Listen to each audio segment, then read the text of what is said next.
Hey you guys, welcome to my channel. If you're new here, my name is Ryan and I'm back with another nail tutorial. If you're not new, welcome back.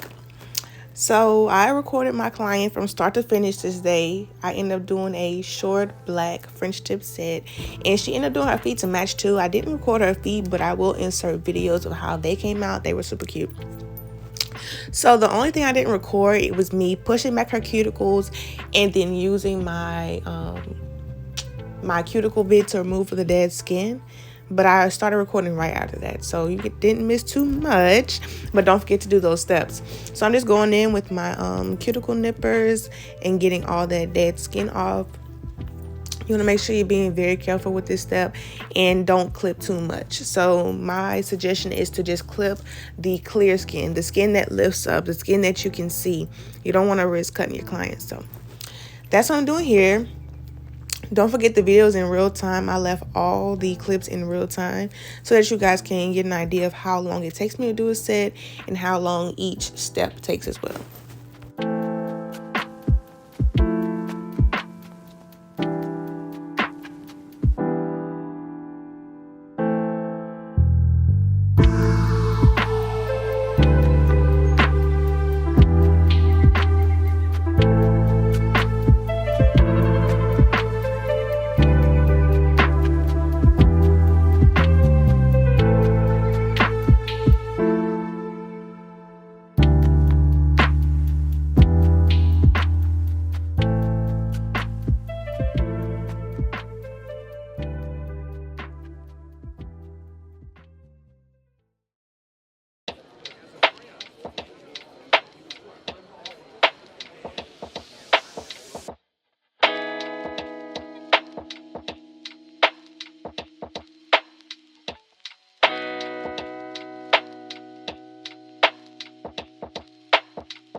Okay, y'all, so now I'm going in with my mandrel bit and my sanding band on the speed of 6. I would say stay in the range of 6 to 10 because the sanding band does produce a lot of heat and you can cause burning. And then you don't want to rough up the nail too much because in the end, this really does thin the nail if you are too rough with this part. So just be careful with that.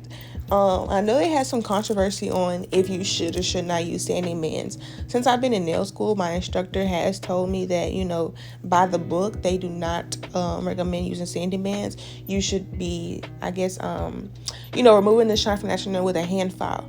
I did try it both ways, but I also feel like if you're using your sanding band at the right speed, then you shouldn't have too many issues. So apparently that the sanding band came into the nail industry whenever MMA was allowed to be used on clients. It's illegal now, but whenever it was allowed, you had to, basically debulk and scuff up the natural nails so much that sanding bands came into the game.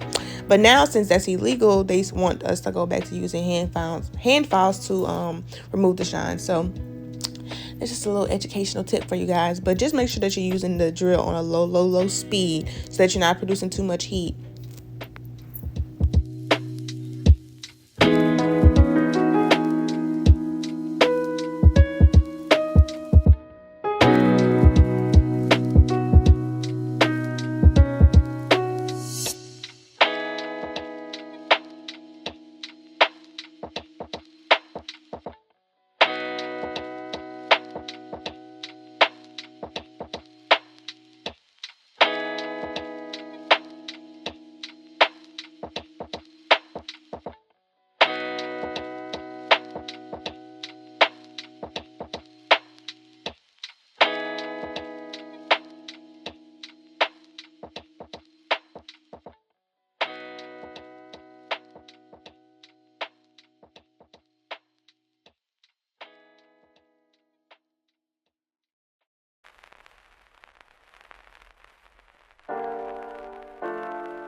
Okay, y'all, so after you have to remove the shine from the nails, now it's time to apply your tips. I showed you guys the brand. I don't know how to pronounce it, but these are from Amazon. I really like these. When I'm out of dynamic nail supply tips, then I kind of switch back and forth between this brand and them. But I'm just sizing my tips right now. I like to have my clients' hands pointing downward, and if you need to, like, straighten up their arm to prevent you from putting the tips on crooked.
Okay, yeah, so now I'm going in with my scissors to cut my tips. I asked my client what length she wanted. She said short. I always give them the option if they want like short or the longest short. So she wanted the longest short, so that's what I'm cutting now. I know a lot of people think that this would be considered medium, but I like to give my clients the bang for their buck, so My length is a little bit more longer than what other people would. But anyway, so I'm just cutting the tips. I do eyeball it. I don't use the magnet method or anything like that. I like to use my scissors. So I kind of eyeball it, and then I go in and just make sure that both hands are even.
Okay, y'all, now I always go in and pre-shape my tips before I blend them and before I start doing my acrylic application.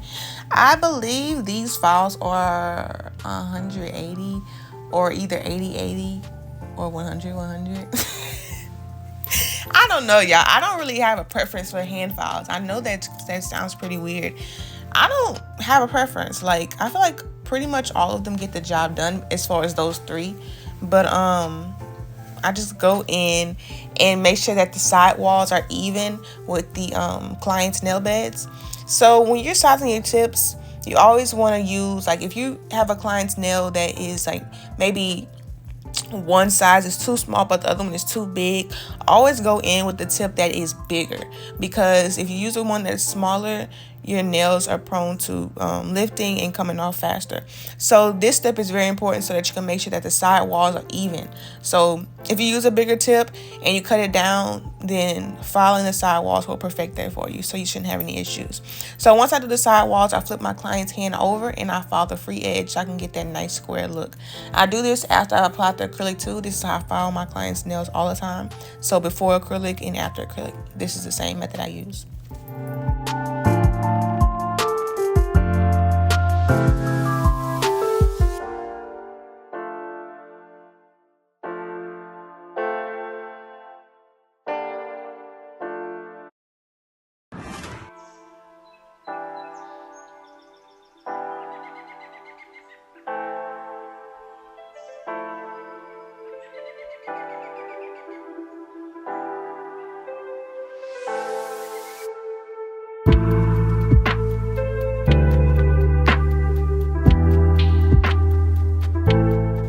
Okay, y'all, so after you have filed your tips, you want to go in with your drill, your mandrel bit, and your sanding band again at about the same speed, no more than 10.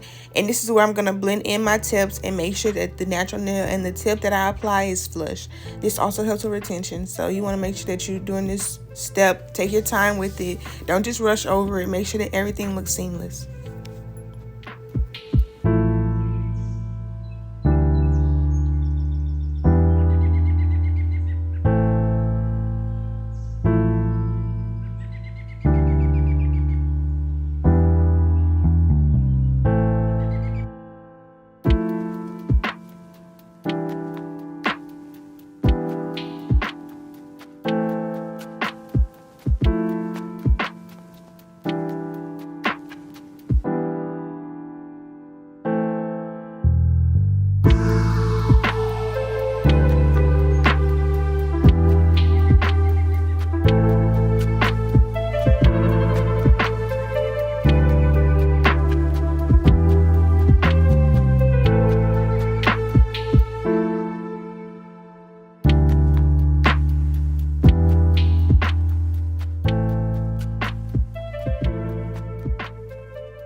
y'all, time for my favorite part, application.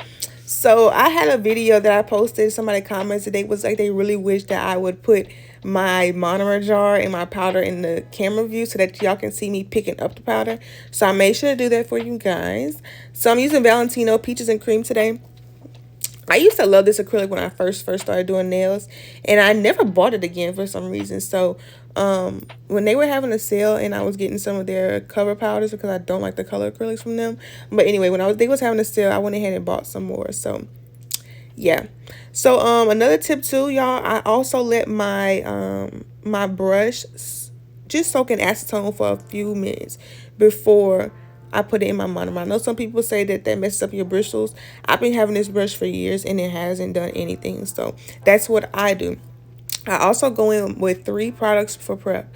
So I go in with the first jar. That's just OPI's Bond Aid as a dehydrator. Then I'm going in with Dynamic Nail Supplies Max Bond. And then I go in with Young Nails Protein Bond. I make sure I put a nice layer of each product. And this also helps with my retention. So back to the brush. I put it in acetone a little bit before it's time for me to start doing my client's application. I dry it off, then I put it in the monomer. I make sure the brush is coated, then I dry the monomer off and I let it sit in the monomer until it's time for me to start application. So yeah. Also, another tip, you guys, notice how I prime the nail then do application. I don't prime both hands at the same time. I don't know if this is like really makes a difference. I started doing this probably like a few months ago, but if you're having retention issues, it wouldn't hurt to try. So prime the hand, then put the acrylic. You could give your primer like 30 seconds to dry before applying your acrylic. So I'm gonna let you guys watch my application. Everything is in real time, and yeah.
Okay, y'all, so what I'm doing here is I'm just going in with my carbide bit underneath the nail, just getting any acrylic that may have got caught when I was breaking the acrylic off from the free edge. And this just also thins the nail out. I do this before I file and after, because once you file the free edge, it does thicken it up some, and I don't like the free edge to be too thick, especially on short nails. It gives you a bulky look. So if you're having issues with your shaping, this is also a crucial step. Make sure that you're debulking underneath both times. So now I'm going in with my hand file. Make sure that you tuck the skin, y'all, because you can easily cut. And also take like an old file, I forgot what you call it, but you want to like graze the edges of the new file so that it won't be so sharp. So I'm going in, filing both the side walls. I also take my file at an angle and file like underneath the side, because again, I just don't like that bulkiness of the nail, especially for short nails, y'all. So you can see I'm pushing the skin in, going over the side wall, doing both ways. And I'm going to flip the hand, just like I showed you guys before I did the application, and file my free edge.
Okay, so like I told y'all, I do debulk twice. So I just did that. Y'all watch me debulk again after I filed. Now I'm going in with that same carbide bit, and I am just sealing my cuticles. I do run the bit a little bit over the top just to smooth everything out, because I don't use a buffer. That's just me. Personally, I don't use a buffer. But I seal the cuticles with this and go over like halfway of the nail. And that'd be enough for me, because my application is as smooth as I would like it to be. So if your application is not smooth, then you probably will need to go in and buff. But I don't need to buff, so I just go in with my bit to the cuticles and run it over the top a little bit, just to make sure everything is smooth and seamless before I do whatever design I'm doing. And for this set, we are doing black French tips.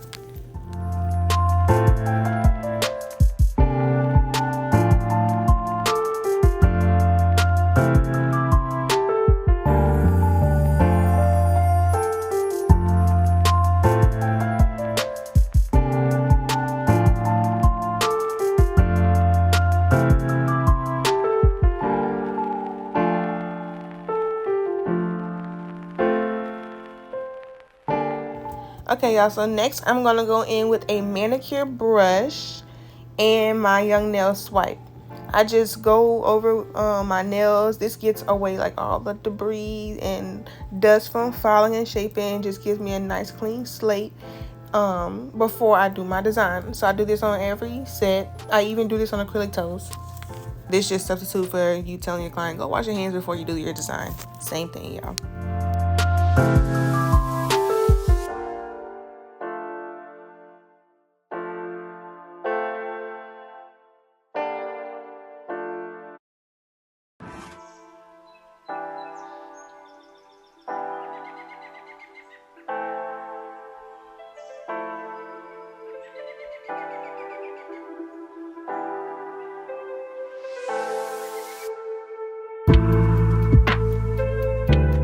Okay, y'all, so before I go in and do my design, I always like to go in with either a top coat or matte coat. It doesn't matter, whichever one I grab, honestly. It's always Coupa, though, so I use Coupa top coat, like the glossy shine, and then I use their matte coat, matte top coat as well. So I will go in with a thin layer of this on all the nails before I draw my French tip. This just gives you a more smooth canvas to draw, and your brush will glide better. So again, you can use glossy or you can use matte. Throughout the day, it's just whatever I grab. I have both of them on hand, okay?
You want to go ahead and let that dry for 60 seconds.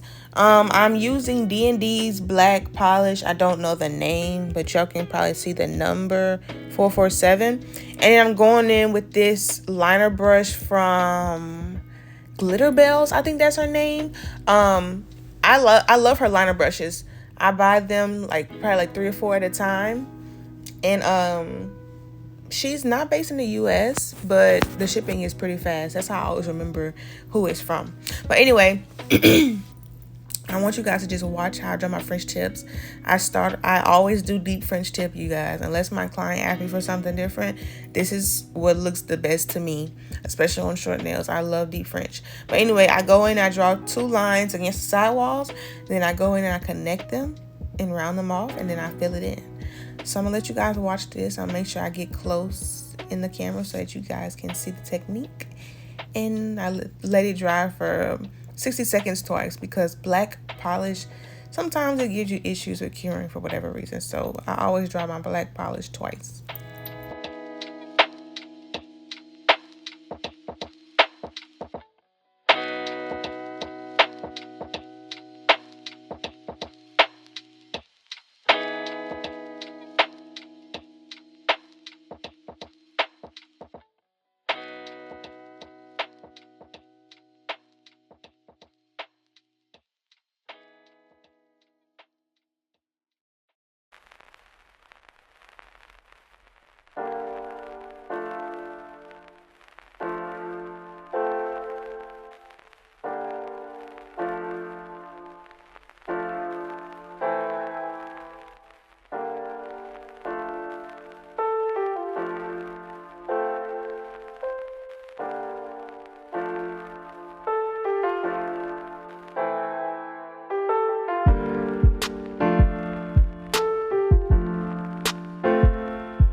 Okay, y'all, so after I finish drawing on my French tips, then and cure twice, please don't forget that, cure twice, I go with my Koopa top coat once again, and I finish everything off, and I let this cure for 60 seconds.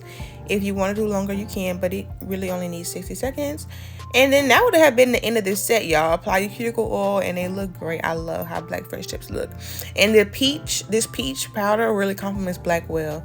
So, yeah. Take note. But anyway, my client, she wanted a charm, so I did go in with my Macart rhinestone glue and put her a chrome heart cross on her ring finger, and that was in the set. I put my cuticle on, and that was it. So I hope that you guys learned something from this video. Don't forget to like, comment, and subscribe. Comment down below what was your favorite part, what you learned, or any questions you may have, and I will definitely be back with more tutorials. I'll see you on the next video. Bye.